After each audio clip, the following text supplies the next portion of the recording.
പാലക്കാട് ട്രെയിനിൽ യുവതിക്ക് നേരെ ലൈംഗിക അതിക്രമം. കോഴിക്കോട് നിന്ന് എറണാകുളത്തേക്കുള്ള യാത്രക്കിടയിൽ പട്ടാമ്പിയിൽ വെച്ചായിരുന്നു യുവതി അതിക്രമത്തിന് ഇരയായത്. പെൺകുട്ടിയുടെ പരാതിയിൽ രാജസ്ഥാൻ സ്വദേശിയെ ഷൊർണൂർ റെയിൽവേ പോലീസ് അറസ്റ്റ് ചെയ്തിട്ടുണ്ട്. സഹയാത്രക്കാരനെടുത്ത ദൃശ്യങ്ങളും പുറത്തുവന്നു. വിവരങ്ങളുമായി ഇക്ബാൽ അറക്കൽ ചേരുകയാണ്. ഇക്ബാൽ, ആ ദൃശ്യങ്ങൾ നമ്മൾ കണ്ടതാണ്. എല്ലാ തെളിവുകളും പോലീസിന് നൽകാൻ കഴിഞ്ഞു. അയാൾ എത്രയും വേഗം പിടികൂടാൻ കഴിഞ്ഞു എന്നുള്ളതാണ്. പക്ഷേ അപ്പോഴും ഏറ്റവും ഞെട്ടിക്കുന്നൊരു കാര്യം, കഴിഞ്ഞ ദിവസം പുറത്തു വന്നൊരു കണക്കുണ്ട്. ഈ ജൂൺ ജൂലൈ മാസങ്ങളിൽ മാത്രം 2 മാസം ട്രെയിനിനുള്ളിൽ നടന്ന സ്ത്രീകളും കുട്ടികളും അനുഭവിക്കേണ്ടി വന്ന പലതരത്തിലുള്ള പീഡനങ്ങളും ഉപദ്രവങ്ങളുടെയും എണ്ണം കൂടിയിട്ടുണ്ട്. നിരവധി പ്രതികൾ പിടിയിലായിട്ടുണ്ട്.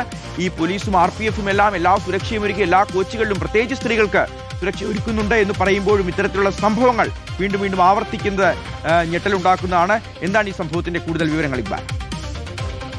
എറണാകുളം എക്സ്പ്രസിൽ കോഴിക്കോട് നിന്ന് എറണാകുളത്തേക്ക് യാത്ര ചെയ്യുകയായിരുന്നു ഈ യുവതി. ഈ സമയത്താണ് രാജസ്ഥാൻ സ്വദേശിയായിട്ടുള്ള യുവതിക്ക് നേരെ ലൈംഗിക അതിക്രമം നടത്തുന്നത്. പട്ടാമ്പിയിലേക്ക് ഈ ട്രെയിൻ എത്തിയ സമയത്തായിരുന്നു യുവതിക്ക് നേരെ ലൈംഗിക അതിക്രമം.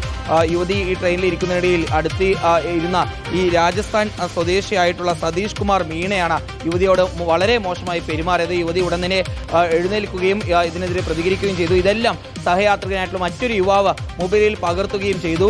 യുവതി ട്രെയിനിൽ വെച്ച് തന്നെ റെയിൽവേ പോലീസിൽ കാര്യങ്ങൾ അറിയിക്കുകയും ഷൊർണൂരിൽ എത്തിയപ്പോഴാണ് രാജസ്ഥാൻ സ്വദേശിയായിട്ടുള്ള ഈ സതീഷ് കുമാർ മീണയെ റെയിൽവേ പോലീസ് കസ്റ്റഡിയിൽ എടുക്കുകയും പിന്നീട് അറസ്റ്റ് രേഖപ്പെടുത്തുകയും ചെയ്തിട്ടുള്ളത്.